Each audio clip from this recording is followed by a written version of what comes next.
మాత్రమే వార్షిక బడ్జెట్ ఉంటే దాన్ని 1,50,000 బడ్జెట్ రాష్ట్రాల్లో అదే రీతిలో ముందుకు వచ్చి ఆరోగ్యం మీద పెట్టుబడులు పెట్టే ప్రయత్నం, ప్రజారోగ్యాన్ని కాపాడుకునే ప్రయత్నం చేసుకోవడం వల్ల మనం ఎక్కువ ఖర్చు దాని మీదనే పెడుతూ ఉన్నాం. అలాగే ఇంకా డెవలపింగ్ దేశంగానే ఉంటుంది. మనం డెవలపింగ్ దేశంగా అభివృద్ధి చెందిన దేశంగా తయారు కావాలంటే ఆరోగ్య మీద ప్రధానంగా దృష్టి పెట్టాల్సిన అవసరం ఉంది.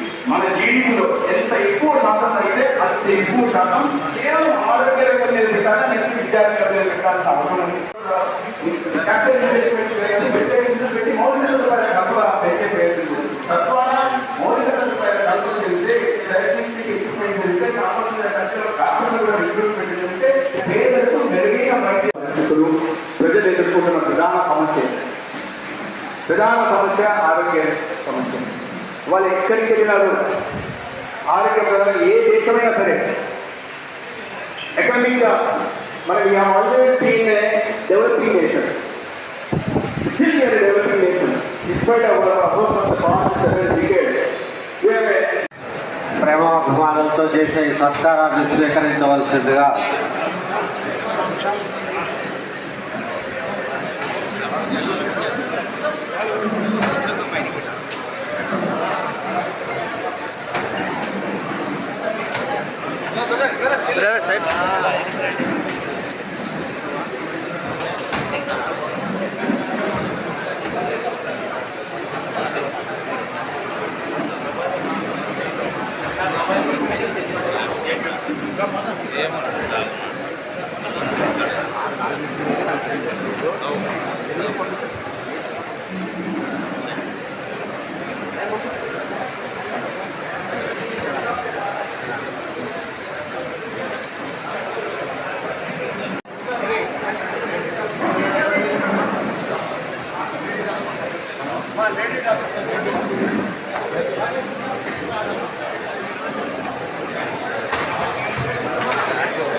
ఆర్టిస్ట్ రిజిస్ట్రేషన్ రాయిద్దాం, ఎక్కువ రోజు కూర్చోబెడదాం లేదా ఎక్కువ రోజు అని ప్రైవేట్ ఆసుపత్రుల్లో ఉంది.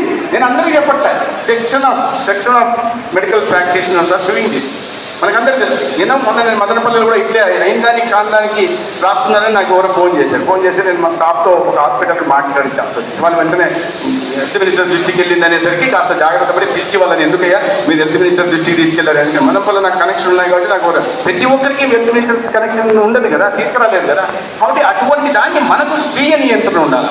వ్యాపారం మీరు ఎందుకంటే చాలా పెద్ద ఎత్తున పెట్టుబడులు పెట్టాల్సి వస్తుంది. మీ పర్మిషన్లు అన్నిటికీ కూడా 35 రకాల పర్మిషన్ తీసుకోవాలా, ప్రతి చోట పోయి చేయాల్సిన పనులు చేయాల్సిన ఇది ఉంటుంది. అందుకని దానికి సింగిల్ విండో క్లియరెన్సెస్ తీసుకొచ్చే సిస్టమ్ని కూడా ఖచ్చితంగా తీసుకొస్తాము, అది కూడా చేస్తాము.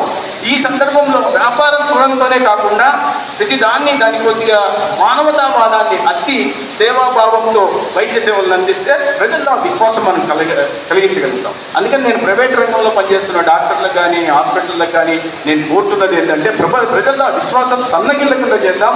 వాళ్ళు ఆర్థికంగా వాళ్ళు కుంగిపోయి ఉంటారు. ఒకవైపు ఆరోగ్యం దెబ్బతిని రెండో వైపు ఆర్థికంగా కుంగిపోతున్న పరిస్థితుల్లో మన దగ్గరకు వస్తే మనం కూడా దాన్ని వ్యాపార కోణంతో చూసి మళ్ళీ రకరకాల అవసరం లేని కేసులకు కూడా ఎక్స్రే చేయాల్సిన చోట ఎంఆర్ఐ రాయడం అనేది తప్పు. Because that is Nexus between various thing. I don't want to say it publicly, but it is happening and it's reality also. Okay, nobody can deny it. ఇది జరుగుతున్నాయి కాబట్టి ఆ విషయంలో కాస్త స్వీయ నియంత్రణ కల్పించుకోవాల్సిన అవసరం ఉంది. ప్రజల్ని మనం మెరుగైన సేవలు అందించడానికి ప్రయత్నం చేయాలా. ఆ దిశగా ప్రభుత్వం కూడా కొన్ని ఇవాళ ప్రైవేట్ రంగం ఇంపార్టెన్స్ ఎంత అనేది మన అందరికీ తెలుసు. అందుకని గౌరవ ముఖ్యమంత్రి గారు ప్రతి నియోజకవర్గంలో 175 కాన్స్టిట్యున్సీస్లో మల్టీ స్పెషాలిటీ హాస్పిటల్ను ఎస్టాబ్లిష్ చేయాలని వాళ్ళ ఆలోచన చేశారు. దాంట్లో భాగంగా ప్రైవేట్ రంగాన్ని కూడా రమ్మన్నారు. కేవలం ప్రభుత్వ రంగం కాకుండా పీపీపీ మోడ్లో చేద్దాము. పీపీపీ మోడ్లో చేసి ప్రైవేట్ అండ్ పబ్లిక్ పీపుల్స్ పార్టిసిపేషన్తో ఈ మల్టీ స్పెషాలిటీ సర్వీసెస్ని ఎక్కడో ప్రతిదానికి మల్టీ స్పెషాలిటీ సర్వీసెస్ అంటే గుంటూరు, విశాఖపట్నము, హైదరాబాద్ చూడాల్సిన అవసరం లేకుండా ఆ పట్టణ కేంద్రాల్లో ధర్మవరంలో ఉన్నాయి ప్రైవేట్ హాస్పిటల్స్. కానీ ఒక 100 bedded multipurpose hospital, multi speciality hospital తీసుకొచ్చామండి ప్రైవేట్ రంగంతో. దానికి ప్రైవేట్ రంగం కూడా ముందుకు రావాలా, మెరుగైన వైద్య సేవలు అందే అవకాశం ఉంటాయి. ప్రతిదీ అదేవిధంగా ఒక మిమ్మల్ని కూడా నేను కోరదలుచుకున్నాను, ఒక గ్లోబల్ పిఎం గ్లోబల్ గతి మెడిసిటీ ప్రాజెక్ట్ ఒకటి ఉంది. అంటే రాబోయే రోజుల్లో ఆంధ్రప్రదేశ్ని మెడికల్ టూరిజం హబ్గా చేయాలనే ఆలోచన కూడా గౌరవ ముఖ్యమంత్రి గారు. దానికోసం ఒక 200 ఎకర్స్లో హెల్త్ సిటీలో ఒక గవర్నమెంట్ ఆఫ్ ఇండియా ప్రోగ్రామ్ ఉంది, పిఎం గ్లోబల్ మెడి సిటీ కార్యక్రమం అని ఒక పైలట్ ప్రాజెక్ట్ ఢిల్లీలో చేస్తున్నారు. దాంట్లో ఒక 200 ఎకరాల దాకా రాష్ట్ర ప్రభుత్వం ఇస్తే అక్కడ టూరిజం అంటే ఒక మెడికల్ ఎస్టాబ్లిష్మెంట్ ఉంటుంది, హాస్పిటల్ ఫెసిలిటీస్ క్రియేట్ చేస్తారు, మల్టీ సూపర్ స్పెషాలిటీ హాస్పిటల్ ఉంటుంది. దాని తర్వాత ఎంటర్టైన్మెంట్ కూడా కాంప్లెక్స్ కావచ్చు, సినిమా కాంప్లెక్స్ కావచ్చు, మాల్స్ కావచ్చు. అంటే మన ఫోకస్ అంతా గల్ఫ్ నేషన్స్ నుంచి, సౌత్ ఆఫ్రికన్ నేషన్స్ నుంచి, మిడిల్ ఈస్ట్ నుంచి వస్తున్న పేషెంట్లకి రాబోయే రోజుల్లో ఇండియా ఒక మెడికల్ టూరిజం హబ్గా మారేది. దాంట్లో ఆంధ్రప్రదేశ్ ముందుకు తీసుకెళ్లాల్సిన దిశగా ప్రయత్నాలు ఈ రాష్ట్రంలో జరుగుతున్నాయి. గౌరవ ముఖ్యమంత్రి గారు ఆ విషయంలో చాలా తీవ్రంగా ఆలోచిస్తూ ఒక కాన్సెప్ట్ పేపర్ కూడా తయారు చేసే ప్రయత్నం చేస్తున్నారు. నేను కూడా IMEI ప్రతినిధులను కోరుతున్నానంటే come forward with the concept paper in setting up of research and excellent institutes. మీకు ఐడియా ఉంది, అవగాహన ఉంది డాక్టర్లకి. ఒక రీసెర్చ్ తర్వాత ఇన్స్టిట్యూట్ని తీసుకురావడానికి, ఎక్సలెన్స్ ఇన్స్టిట్యూట్ తీసుకురావడానికి మీరందరం ముందు వచ్చి కాన్సెప్ట్ పేపర్ ఇవ్వండి. Be proactive. We're always, the government is always open for suggestions, feedback, any kind of feedback, it's a positive or negative. If certain people, a section of people are suffering because of lack of health facilities somewhere in the areas